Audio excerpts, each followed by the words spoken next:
Devemos esperar por Deus com paciência e mansidão, no vento, na chuva, no trovão e no relâmpago, no frio e na escuridão. Espere e ele virá. Ele jamais virá para aqueles que não esperam por ele. E o Senhor me apontou 3 pontos que eu precisava prestar muita atenção na minha vida. O primeiro ponto, o primeiro princípio que Deus me falou é que o dedo que aponta a direção está na mesma mão que abre o caminho. Eu aprendo aqui 2 grandes lições muito importantes.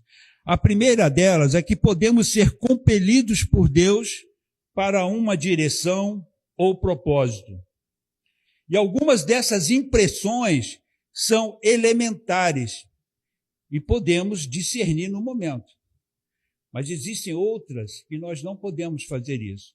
As que são elementares, nós temos aqui no texto de Romanos 8,14, porque todos os que são guiados pelo Espírito de Deus, esses são filhos de Deus. Nós somos guiados pelo Espírito Santo. Ele mora dentro de nós. As nossas ações, elas são dirigidas por ele. Em alguns momentos, somos compelidos a fazer alguma coisa, mas percebemos, mais ou menos qual é a intenção do Espírito Santo nesse sentido. Mas existem outras questões que naquele momento aquilo está velado para você. Você sente a compulsão, você sente algo dentro do seu ser que fala muito alto, você ainda não consegue discernir ao certo o que é, você começa a olhar em algumas direções, mas você não tem certeza se é aquilo. E aqui nós temos um exemplo maravilhoso na palavra, lá em Daniel capítulo 9, nós vemos Deus apontando com o dedo para Daniel uma determinada situação. Daniel 9, capítulo 9, verso 2, a partir do 2, diz assim: no primeiro ano do seu reinado, eu, Daniel, entendi pelos livros, segundo o que o Senhor havia falado ao profeta Jeremias, que as desolações de Jerusalém durariam 70 anos. Então, presta atenção, Daniel foi compelido, ele se sentiu impulsionado lendo a Bíblia. Ele lendo a Bíblia, Deus começou a falar com ele algo muito forte. E aí, qual é a reação dele? Qual é a próxima ação de Daniel, que deveria ser a nossa também, em momentos assim? Versículo 3. Então voltei o rosto ao Senhor Deus para buscá-lo com oração e súplica, com jejuns, com pano de saco e cinzas. Olha só, Jeremias 32, versículo 6.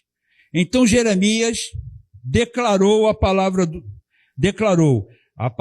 do Senhor veio a mim. Preste atenção como é poderoso esse texto. Anameel, filho do teu tio Salum, virá encontrar-se contigo e dirá: compra o meu campo que está em Anatote, pois tens o direito de resgate.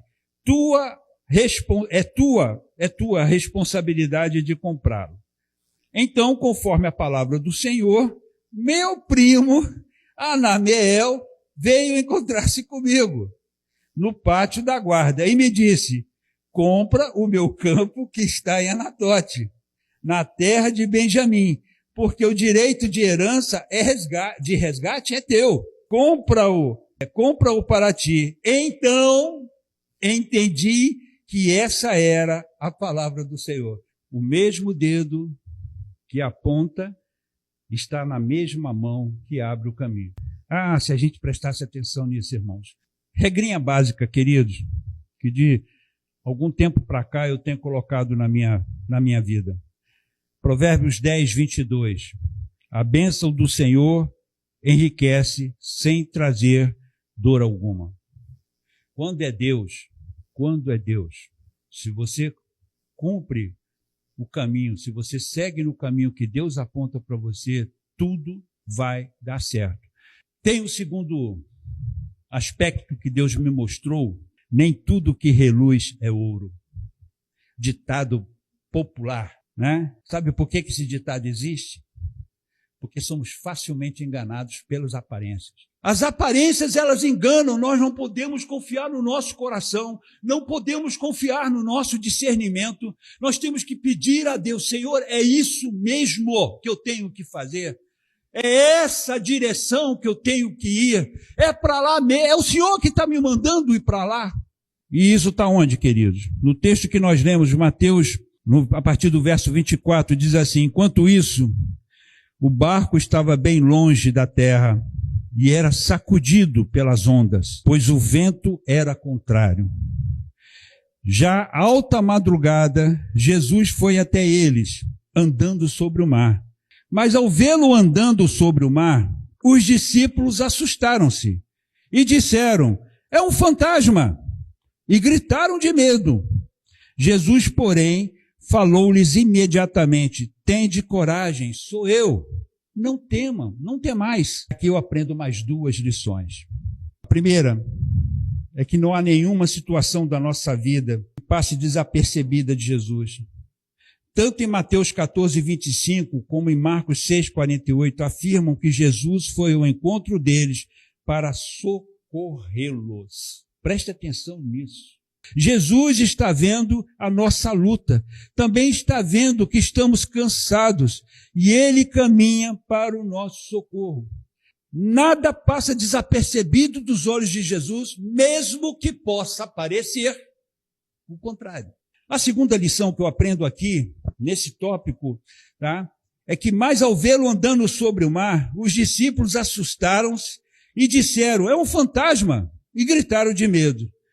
Amados, se existe um momento onde não devemos confiar na nossa própria percepção ou em nossos próprios sentimentos, este momento é quando estamos no meio da angústia. Então, você começa a pensar, não é possível, você ora, parece que depois que você ora, a pressão aumenta, né? Normalmente é assim, você ora, jejua e a pressão aumenta. E você fala, Deus, o que está acontecendo? Eu não estou conseguindo compreender. Por que isso está me envolvendo? Gente, são aparências. Isso tudo é aparente. E o texto nos mostra isso de uma clareza. Os discípulos estavam no meio de uma situação muito ruim. O barco sacudindo, vento batendo, a água do mar caindo em cima deles. E aí eles olham e veem uma figura emblemática andando sobre as águas e gritam. E gritam. É um fantasma. E nessa hora é a hora que a nossa percepção falha. Cadê João, o discípulo que Jesus mais amava, que botava a cabeça no peito dele? Não, gente, peraí, conheça aquele passo ali. Né? Olha, anda, é Jesus. Quem foi no barco que falou isso? Ninguém falou isso. Porque a percepção de todos estava contaminada pelo momento da luta, pelo momento da aflição. Nós temos que ser maduros, irmãos. Terceira e última expressão de Deus para mim, e com ela eu concluo. E Pedro lhe respondeu, Senhor, se és tu, manda-me ir sobre as águas até onde estás. Ele lhe disse, vem. Descendo do barco e andando sobre as águas, Pedro foi ao encontro de Jesus. E ao perceber o vento, teve medo, e começando a afundar, gritou, Senhor, salva-me. Imediatamente Jesus estendeu a mão, segurou-o e disse-lhe, homem de pequena fé, por que duvidaste? E logo que subiram no barco, o vento cessou. Agora, preste atenção nisso aqui. Se eu sei que estou em uma posição, e que naquele momento é a posição que Deus quer que eu fique. Se eu sei que Deus contempla toda a minha luta e sofrimento e a exaustão, se eu sei que Deus está vendo a minha exaustão na prova, se eu sei que segundo suas promessas Ele virá ao meu encontro, aí vem a pergunta que é a conclusão dessa mensagem. Por que sair do barco? Por quê, irmãos? Eu vejo, no mínimo, que Pedro foi presunçoso no seu ato de antecipar um processo. Jesus não está indo para o barco. Jesus não orou no monte, contemplou o sofrimento dos discípulos, a luta dele, e Jesus está, eu vou lá salvar eles. Jesus já tinha esse intento no coração, isso já estava assentado no coração dele. Sozinhos, irmãos, são presa fácil. Aguarde Jesus, não saia da posição onde Ele te colocou, e a mensagem de hoje é isso, não saia da posição onde Deus te colocou, fique no barco, porque olha só o que é que acontece logo a seguir, eles vão para o barco, porque o destino era o barco, o destino era Jesus chegar ali. E olha o que acontece lá no verso 32 e 33. E logo que subiram para o barco, o vento cessou. Então os que estavam no barco o adoraram, dizendo: verdadeiramente, tu és o Filho de Deus.